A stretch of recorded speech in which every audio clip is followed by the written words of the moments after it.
Suhartini atau yang dikenal sehari-hari dengan nama Cica berusia 68 tahun, seorang lansia yang hidup sebatang kara di sebuah gubuk berukuran 2 x 1,5 meter yang berdekatan dengan kandang ayam di Kampung Ciharas Has, RT 3 RW 6 Desa Tanjung, Kecamatan Campang Kulon, Kabupaten Sukabumi.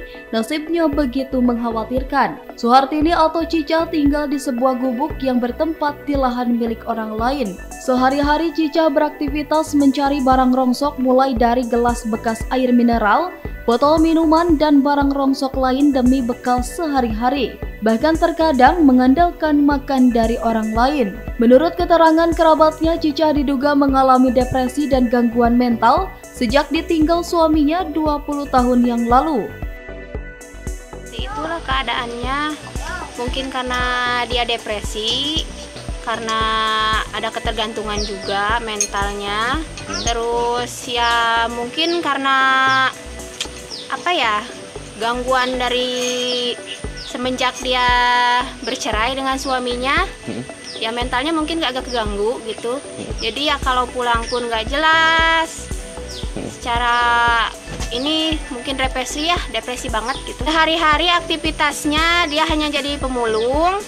Ya untuk sesuap nasi mungkin, untuk kebutuhan dia sehari-hari aja lah mungkin ya, seperti itu. Harapan saya untuk uak saya ya ingin ada ini dari pemerintah supaya ada bantuan lah untuk uak saya yang kondisinya yang seperti itu.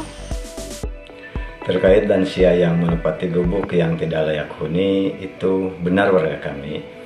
Itu pun berawal ketika dalam suatu perjalanan melihat nenek tersebut jalan kaki sambil bawa karung yang di dalamnya berisi pakaian-pakaian bekas dan barang-barang bekas yang dibawanya, dan lalu kami sapa dan kami antarkan ke tempat tujuan yang dia inginkan.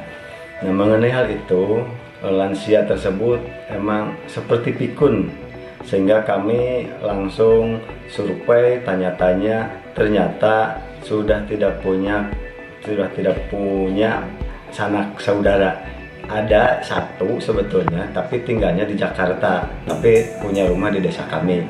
Nah, ketika pulang kami bisa komunikasi, sebelumnya nggak bisa, sehingga pas dicek ke lapangan, ke lokasi, sangat memprihatinkan. Makanya langsung saya komunikasi, berusaha semaksimal mungkin, walaupun kami selaku kepala desa sangat penuh dengan segala keterbatasan, tapi kami langsung komunikasi kepada puskesmas, terutama kepada kepala puskesmas, kepada dinas sosial, untuk mengenangani lebih lanjut nenek lansia tersebut demi kebaikan nenek tersebut. Dari Kecamatan Campang Kulon, Kabupaten Sukabumi, Indra Sopyan melaporkan untuk Dinamika.